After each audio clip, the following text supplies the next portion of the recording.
കുട്ടികളുമായി ഉംറ നിർവഹിക്കുന്ന രക്ഷിതാക്കൾക്ക് സൗദി ഹജ്ജ് ഉംറ മന്ത്രാലയം വിവിധ നിർദ്ദേശങ്ങൾ നൽകി.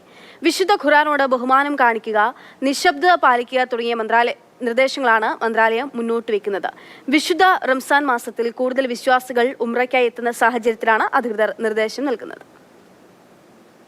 ഉംറ എന്ന ചെറിയ തീർത്ഥാടനത്തിനായി ഇസ്ലാമിൻ്റെ ഏറ്റവും പുണ്യസ്ഥലമായ മക്കയിലേക്ക് കുട്ടികളുമായി പോകുന്ന മാതാപിതാക്കൾക്കാണ് സൗദി അധികൃതർ ഒരു കൂട്ടം മാർഗനിർദ്ദേശങ്ങൾ നൽകിയിട്ടുള്ളത്.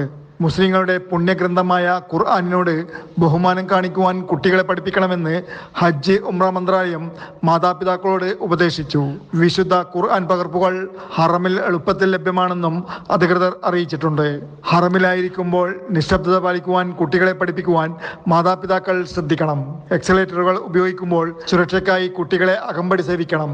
ആവശ്യമായ ഘട്ടത്തിൽ ഹറമിലുടനീളം ഡ്യൂട്ടിയിലുള്ള സുരക്ഷാ ഉദ്യോഗസ്ഥരെ തേടണമെന്നും ആവശ്യപ്പെട്ടിട്ടുണ്ട്. മുസ്ലിങ്ങളുടെ പുണ്യമാസമായ റംസാനിലെ ഉംറ സീസണിൽ ധാരാളം വിശ്വാസികൾ എത്തുന്നതിന് മുന്നോടിയായാണ് മാർഗനിർദ്ദേശങ്ങൾ നൽകിയിരിക്കുന്നത്. ഹജ്ജ് കർമ്മത്തിനെത്തുവാൻ ശാരീരികമായോ സാമ്പത്തികമായോ കഴിയാത്തവർക്കാണ് ഹറമിൽ ഉംറ നിർവഹിക്കാനെങ്കിലും സൗദിയിലെത്തുന്നത്.